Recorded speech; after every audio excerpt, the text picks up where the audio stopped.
Hello मेरे dear student, कैसे हैं आप सब। उम्मीद है बढ़िया होंगे और अपनी तैयारी अच्छे से कर रहे होंगे। तो आज के वीडियो में हम रासायनिक अभिक्रिया की कोट और रासायनिक अभिक्रिया की आणविकता क्या होती है, दोनों की परिभाषा बताएंगे और दोनों को अंतर बताएंगे। एग्जाम में क्वेश्चन आता है रासायनिक अभिक्रिया की कोट तथा आणविकता में अंतर लिखिए, तो ये दोनों आपको अच्छे से समझाएंगे। तो चलिए वीडियो को स्टार्ट करते हैं।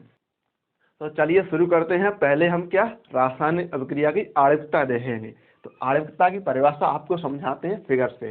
जैसे देखिए, हम पहले एक रासायनिक अभिक्रिया ले रहे हैं एग्जाम्पल के तौर पे। पहले ही रासायनिक अभिक्रिया क्या है, PCl5 है हमारा एक अणु। तो उससे हमारा क्या बन रहा है, उत्पाद यानी PCl3 प्लस Cl2। एक और ले रहे हैं, जैसे दूसरा हम ले रहे हैं। दूसरा कैसे ले रहे हैं, जैसे यहाँ पे 2H2 प्लस O2, ठीक।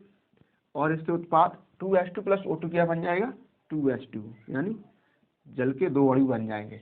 तो अब इसकी रासायनिक अभिक्रिया की आणविकता है, उसकी परिभाषा लिखेंगे।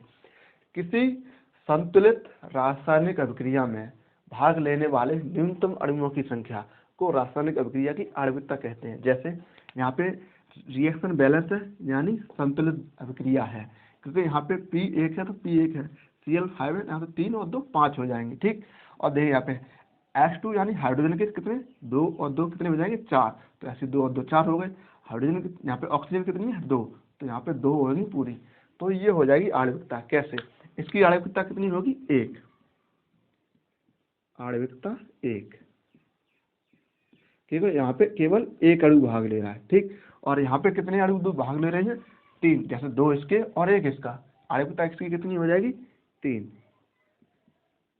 आणविकता इसकी कितनी हो जाएगी, 3, क्योंकि ये 2 अणु इसके हैं और 1 अणु इसका है, ठीक। तो इसकी आणविकता 3 हो जाएगी। तो इसकी परिभाषा लिखेंगे। जैसे परिभाषा एक बार और आपको समझाते हैं। किसी संतुलित रासायनिक अभिक्रिया में भाग लेने वाले न्यूनतम अणुओं की संख्या को रासायनिक अभिक्रिया की आणविकता कहते हैं। तो इसकी हम परिभाषा लिखते हैं। जैसे यहाँ पे शुरू करते हैं। किसी संतुलित यानी बैलेंस, किसी संतुलित रासायनिक अभिक्रिया में, किसी संतुलित रासायनिक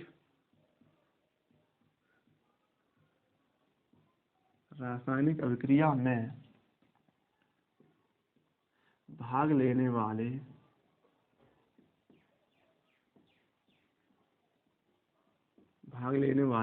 न्यूनतम अणुओं की संख्या, न्यूनतम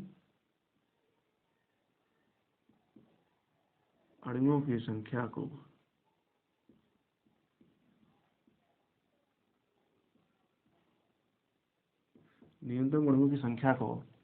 रासायनिक अभिक्रिया की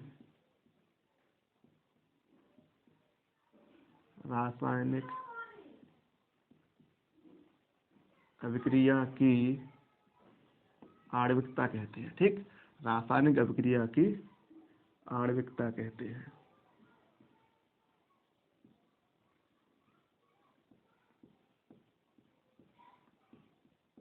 रासायनिक अभिक्रिया की आणविकता कहते हैं। तो ये 2 एग्जाम्पल हो गए, ये और इसकी परिभाषा होगी। तो ये आणविकता कैसा मान होता है, यह एक वास्तविक मान होता है। तो यह एक वास्तविक मान होता है, यह एक वास्तविक मान होता है, मतलब प्रायोगिक मान नहीं होता, ये हमेशा वास्तविक आता है। यह एक वास्तविक मान होता है, ठीक। ये इसकी परिभाषा होगी और इसके एग्जाम्पल दोनों हो गए। और रासायनिक अभिक्रिया की आणविकता क्या होती है हमने समझा दी। आप इसका स्क्रीनशॉट लीजिए, हम आगे इसकी कोट समझाते हैं रासायनिक अभिक्रिया की। चलिए अब देख लेते हैं रासायनिक अभिक्रिया की कोट किसे कहते हैं। तो रासायनिक अभिक्रिया की कोट किसे कहते हैं, पहले आपको समझा दे रहे हैं, उसके बाद हम परिभाषा लिखते हैं। जैसे हम एक अभिक्रिया ले रहे हैं, जैसे यहाँ पर XA प्लस YB, ठीक। इससे हमारा क्या उत्पाद बन रहा है, ठीक। इससे हमारा क्या उत्पाद बन रहा है, ठीक। ये हमारी रिएक्शन हो रही है, तो इसका वेग नियम लिखेंगे। वेग नियम कैसे लिखेंगे, वेग को R से प्रदर्शित करते हैं। तो R बराबर यहाँ पर A की सांता, ठीक, और इसकी घात कितनी, X, और B की सांता और इसकी घात कितनी है y। ये दोनों अभिकारक हैं, तो इससे हमारा ये क्या बन गया, ये वेग नियम बन गया। ठीक, तो इसकी हम जैसे अभिक्रिया की कोट निकालेंगे, अभिक्रिया की कोट को इससे n से प्रदर्शित करते हैं, तो कोट n, कोट से प्रदर्शित, कोट को n से प्रदर्शित करते हैं, तो कोट बराबर किसके, इसकी घातों का योग हो जाएगा x प्लस वाई। तो ये इसकी कोट हो जाएगी। इसकी परिभाषा क्या होगी, किसी रासायनिक अभिक्रिया में अभिकारक की सांता पदों की घातों का योग अभिक्रिया की कोट कहते हैं। एक बार और समझ लिया, किसी रासायनिक अभिक्रिया, यह रासायनिक अभिक्रिया, किसी रासायनिक अभिक्रिया में अभिकारक की सांता पदों की घातों का योग को रासायनिक अभिक्रिया की कोट कहते हैं। तो यहाँ पर अभिकारक की सांता पदों की घात ही तो है, यहाँ पे x और y, तो x और y हमने दोनों जोड़ दी, तो ये हमारी कोट हो गई। तो एक बार और यहाँ पे जो परिभाषा है समझ ली, उसके बाद हम लिखते हैं। जैसे किसी रासायनिक अभिक्रिया के, ठीक, किसी रासायनिक अभिक्रिया के अभिकारक की सांता पदों की घातों के योग को रासायनिक अभिक्रिया की कोट कहते हैं। ठीक, ये उसकी जो सूत्र था ये लिख दिया। और इसका हम क्या परिभाषा लिखते हैं, परिभाषा लिखेंगे, किसी रासायनिक अभिक्रिया में, किसी रासायनिक अभिक्रिया में, किसी रासायनिक अभिक्रिया में अभिकारक, किसी रासायनिक अभिक्रिया में अभिकारक की सांद्रता, अभिकारक की सांता पदों की, सांता पदों की घातों, सांता पदों की घातों का योग, घातों का, घातों के योग कर लो तो सही हो जाएगा। घातों के योग को, घातों के योग को रासायनिक अभिक्रिया की कोट कहते हैं। योग को रासायनिक अभिक्रिया की कोट कहते हैं, रासायनिक अभिक्रिया की कोट कहते हैं। ठीक, ये तो इसकी परिभाषा हो गई। और ये एग्जाम्पल हो गए, एग्जाम्पल लेना चाहे तो ले लेंगे। जैसे यहाँ पे देखिए, पहले हमने जिसमें जल बनाया था वो एग्जाम्पल लेते हैं। जैसे एग्जाम्पल यहाँ पे 2H2 plus O2 equal to क्या बन रहा है हमारा 2H2। ठीक, तो इसके जैसे सांता पद लिखेंगे हाइड्रोजन के, तो यहाँ पे हो जाएगा R बराबर, इसका वेग नियम लिखेंगे, तो यहाँ पे 2 आया है आगे, तो ये हो जाएगा 1/2, 1/2 नहीं, ये दर नियम है, हम लिखते हैं वेग नियम के। और H2 यहाँ पे कितना गुणा में है, यहाँ पे 2 है, तो 2 लग जाएगा ऊपर। और यहाँ पे हाइड्रोजन कितना है, मतलब ऑक्सीजन कितना है 2, तो यहाँ पे O2 की सांता करेंगे और यहाँ पे 1 हो जाएगा। तो इसकी कोट निकालेंगे n बराबर n, तो n बराबर 2 + 1, तो इसकी कोट कितनी हो जाएगी 1, कोट 3 हो जाएगी, सॉरी, कोट इसकी 3 हो जाएगी। ठीक, क्योंकि हाइड्रोजन, ये दोनों अभिकारक हैं, अभिकारक से हमारा उत्पाद बन रहा है, तो अभिकारक की सांता लिखेंगे, तो अभिकारक की हमने सांता लिख ली, तो इनके पदों की कौन संख्या, यानी सांता पदों की घात, सांता पदों की घात, इसकी घात 2 है, इसकी घात 1 है, तो कोट कितनी आएगी यहाँ पे 3।